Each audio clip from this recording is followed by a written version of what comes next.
Hello and welcome to Mordred's Community Multiplayer, Europa Universalis 4. This is Torsion and Zale, Talk Politics. How's it going, Zale? It's going pretty good. How are you doing? I'm doing well. So, new session. We're about 30 years in. First thoughts. Um, oh no, compared to the previous MPs, this one's been relatively peaceful.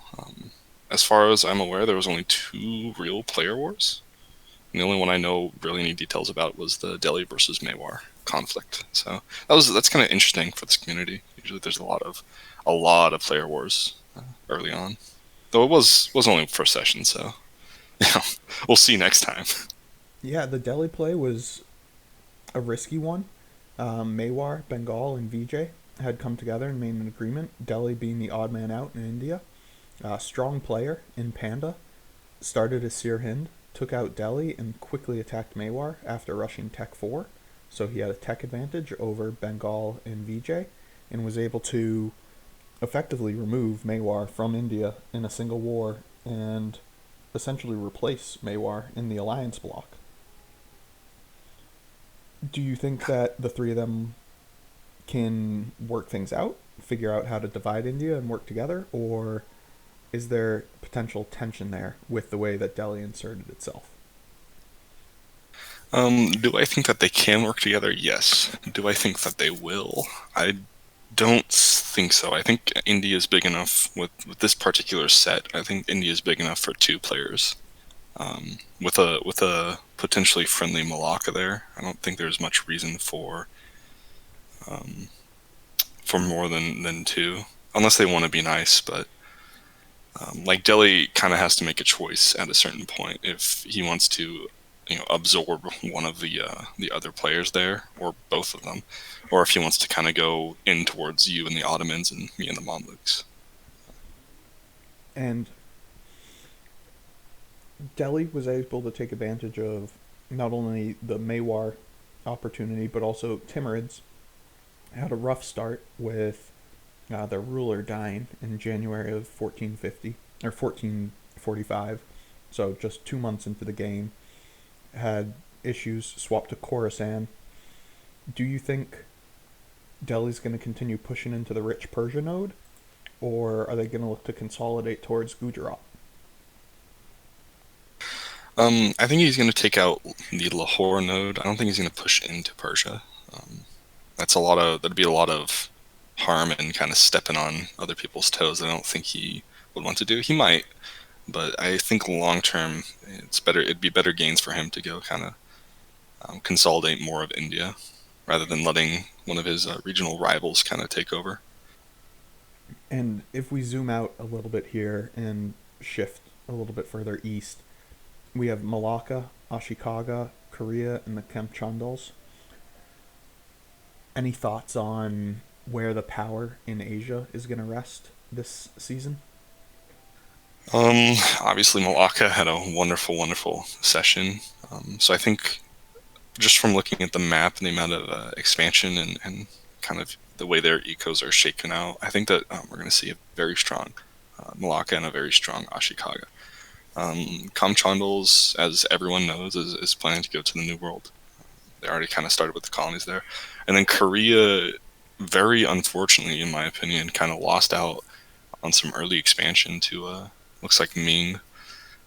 So it'll take them a little bit longer to kind of get over that, and they don't have a very strong ally military, like land force wise, to help them out. Even if Ming attacks, for instance, and the Ashikaga try to help them, they got a good amount of troops, but not a lot of troops. So Yep, they're currently um, sitting as a tributary under Ming, so and allied with Ashikaga, I believe.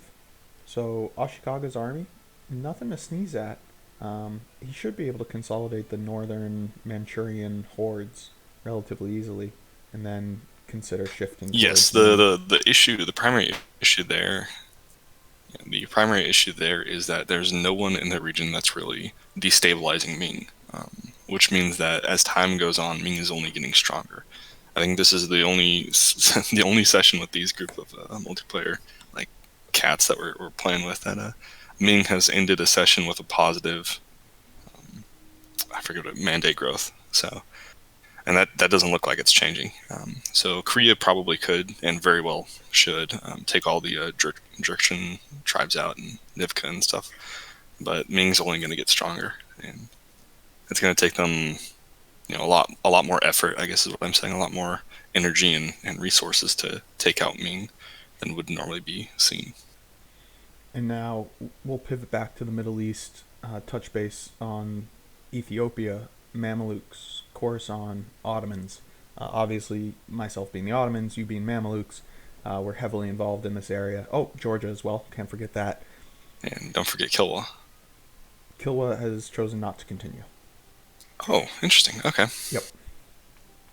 So, Ethiopia looks like they had a pretty strong session down there. Um, Decent growth for them. Obviously, Gulf of Aden is quite a rich trade node, feeds directly into Alexandria. It's the direct connection to all the Indian trade. How are things shaping up between the Mamluks and the Ethiopians? Oh yeah. We have a good relations. I wasn't sure at first what how that was gonna kind of turn out, but it worked out well enough. He did go with ideas wise. He did go with I think innovation, which he's kind of trying to get tech and that sort of stuff. And then he's been sharing institutions with me, which is kind of nice of him.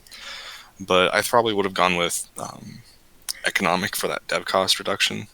Since he's going to be deving for institutions, it's kind of, I think long term that probably would have worked out better for him. But because also it could have let inflation from the gold and that sort of stuff. But on the whole, I think relations will be pretty good. It depends on long term how he wants to expand, and of course, I'll be handing the Mamlukian reins over to someone else. So, depending on kind of their philosophies, that could change very rapidly, but it shouldn't. I think it's going to be a pretty stable relationship. And you, as the Mamluks, had pretty good growth. Basically, consolidated all of Arabia in a single session. A large number of vassals hide some of the size of your country there. But any issues that you ran into? Any surprises for a session, or was it all rainbows and sunshine? Um, for the most part, it was pretty good. I got a lot of like positive stab events followed immediately by negative stab events, so that was kind of interesting because I never knew what was going to happen next.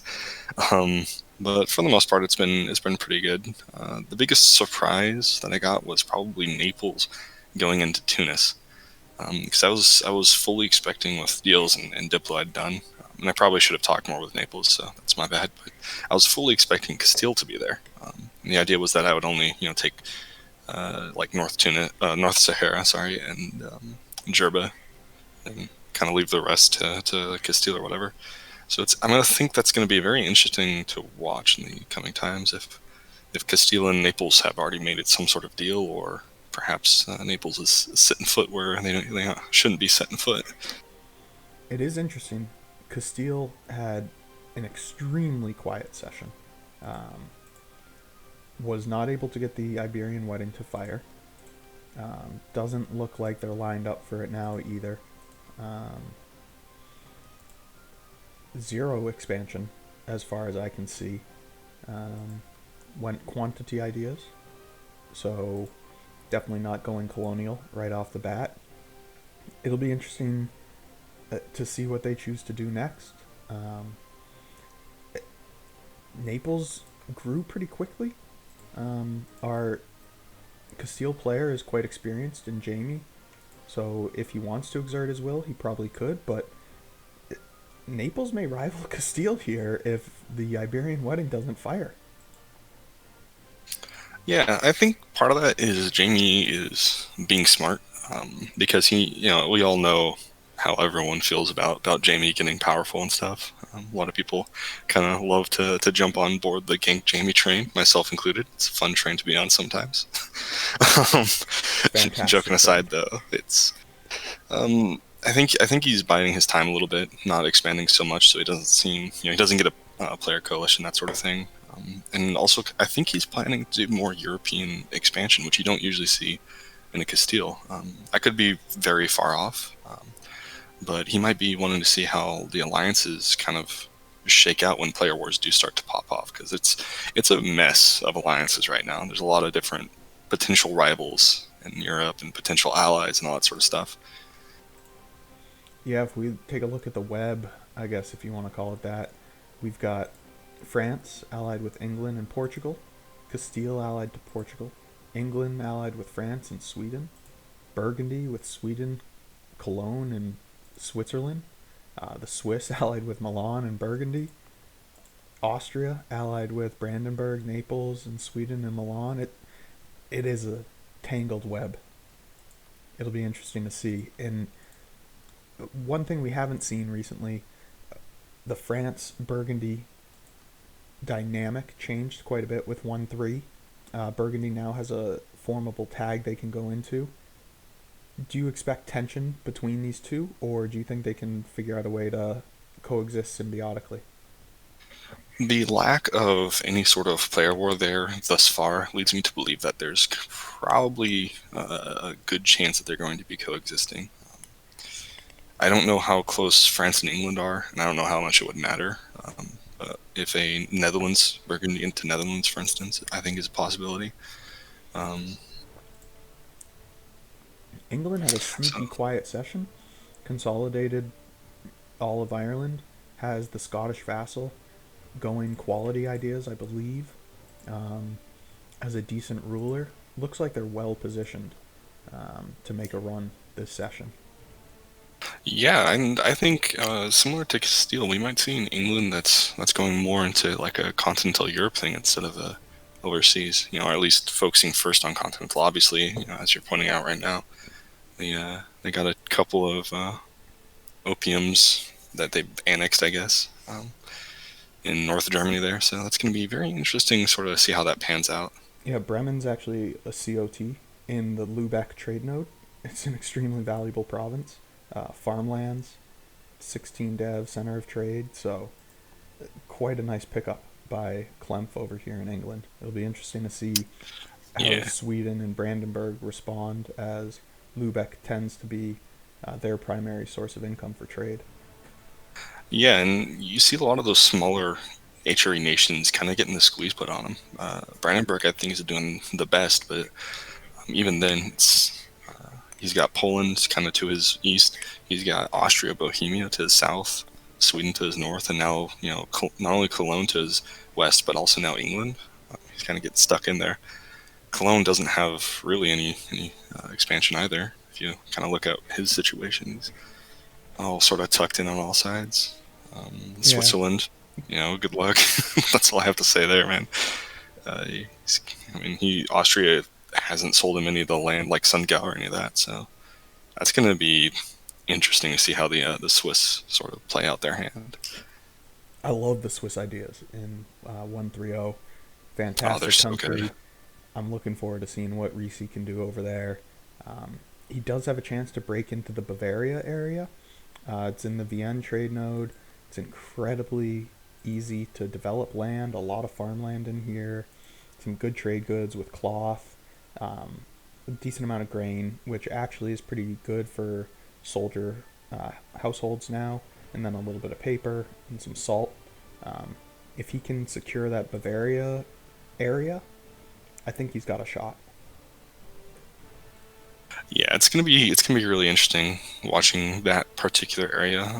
If Austria is willing to work with him, that could turn out pretty well. But if there's some sort of rising tensions there, I mean, um, especially if France or Burgundy wants to go at it with Austria or Poland, even having a Swiss kind of fort right in the back lines of between Austria and Milan is going to make it very interesting. Poland stepped in early in the session, took a bite out of Hungary before Austria was able to establish the PU. Other than that, Austria did what they needed to do, establish the PUs over Bohemia and Hungary, did a little bit of expansion into Venice. Do you think that Austria, Brandenburg, and maybe the Italians will be strong enough to stand up to Poland, who had a, a great session by all accounts? Yeah, I think definitely. Um, if you look at Poland's allies right now, kind of how I don't know how many deals he has under the table, but the only person he's allied with right now is Brandenburg. Um, with even with the Muscovy kind of having not the best Muscovite session ever by his own words. I haven't really looked at his situation, but he's not quite as big as He's people a would troll. expect. He had a fantastic session. Okay. If you look, his Um, vassals are oh quite yeah. All large. right. All right. Yeah, Um, but yeah, you look at Poland. He's kind of stuck between rocks and hard places, and he that early bite out of Hungary was a genius move. So I think with that, he has a lot of opportunity to kind of escape his situation. He can be because that kind of puts him immediately at odds with the Austria player. So if France and Austria are kind of at odds, maybe Poland can go there. Maybe Poland can talk to you, um, or perhaps they'll work out a deal and he'll turn around and go after Muscovites before they're too strong. But Brandenburg, I think, is going to be kind of a critical component of that um, area because depending on Poland's willingness to give Brandenburg Danzig and the old Teutonic area, um, that could mean they have another 20K or so troops that they have to deal with, or they could have them on their side. Um, I think Poland could do a very good job of um, convincing players to help him against Austria or against Muscovy. He's in a pretty good position for saying, all right, look, I have this land. I can trade you this, or I can trade you power in terms of you helping me out later.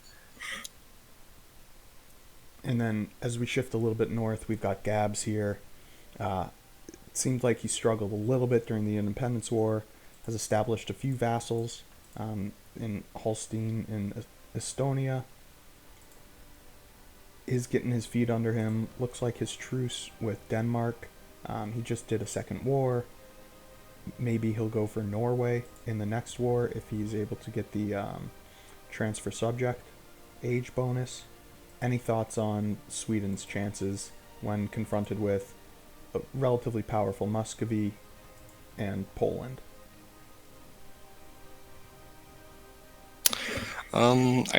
I don't know. Sweden, I think, is in a good position overall.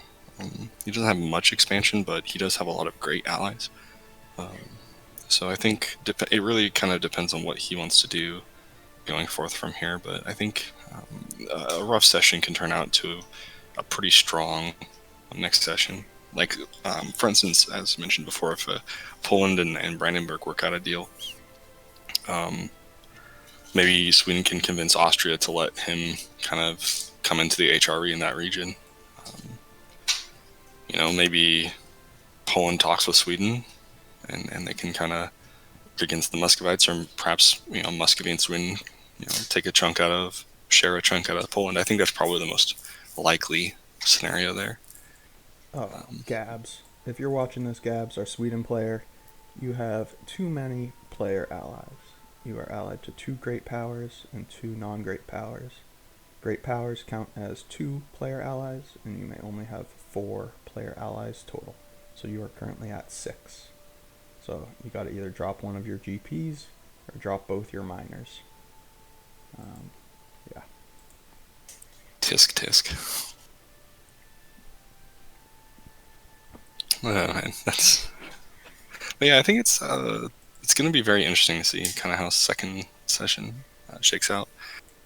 And then as you click on Georgia, that's also one of those interesting areas because you have Georgia, Ottomans, and Khorasan all kind of in that region with not a lot of places to expand. Yeah, So it is definitely getting crowded here. Georgia obviously has the vassal, and I can't even say this. Mazandaran. Yep. And then myself and the Ottomans currently at war with Ajam. Khorasan obviously centered right in the middle of the Persia trade node. Um, it'll be interesting to see what happens here. Incredibly valuable trade goods. There's a decent amount of silk here. Georgia actually has 4 of the silk provinces. I did not realize he had that much of it. Okay. It's going to be interesting. Georgia does have an opportunity to push into Crimea or Great Horde. that puts them at odds with Poland and Muscovy um, as they continue south into the Persia area. Puts them at odds with myself and Khorasan. Um, it'll be interesting to see if Georgia can figure a way out of this area and towards expansion. Yeah, I think they got a few unorthodox like options for them as well. I think Like for they're instance, Orthodox, actually, Zale. Yeah, they're oh, Orthodox. yeah, no, sorry, I meant unorthodox methods of expansion. I know, I'm just kidding. Oh gosh. Oh my gosh, torsion. But no, I think that, like for instance, they could skip over and go east, which I don't think a lot of people would expect. But they could go over to Nogai, to Transoxiana, um, into Yarkand. They could even go into Delhi, if depending on how that situation works out. But they could just kind of sneak along through Tagatai, Karadel, into Ming. Like that could, they got a lot of interesting methods and ways that they could go here. They're definitely gonna have to think outside the box, though, I think. And then, as we take a look at the holistic geopolitical situation, you mentioned the only major player wars were Delhi versus Mewar and Delhi versus Timurids. I wouldn't even really count Delhi versus Timurids. Yeah, I wouldn't either. Blue Flames are bound to happen. Where do you see them next session? I put a pretty good chance happening. Naples somehow, some way is going to get involved in something. Whether that's they're being involved as an ally of Austria versus Poland, them being involved as a direct belligerent against Castile, perhaps even them and Milan. I don't, that could shake out. I think they have a great relation, but that could shake out very strangely. Diplo can change pretty fast. I see some player conflict in the Middle East. I myself don't plan on getting into anything, but the way Khorasan is going, and more importantly, the way you're going, I think that there's a distinct possibility there. And then I don't know that we'll see in like the Dutch region. I don't think we'll see one this session, but we might. And then if I was a betting man, I would say that there's going to be a player war in India. I think, like I said before, I don't see more than two players really existing there long term. And I don't like saying that. It's kind of like what Mord does, where he says, "Oh, these people are going to kill each other," and a lot of times they don't. I'm sure that the three players there have great relations or so, but we can't forget that Vijayanagar and Bengal both joined the war against Delhi at a certain point. And so, Delhi might be thinking, are they going to do that again to me? Vijayanagar and Bengal might be thinking, okay, we're appeasing the tiger right now, but we're going to have to deal with it later, something like that. But they could have a wonderful relationship, and I could be, dead wrong. It's hard to say. Definitely in Eastern Asia, I don't think there'll be any player wars at all.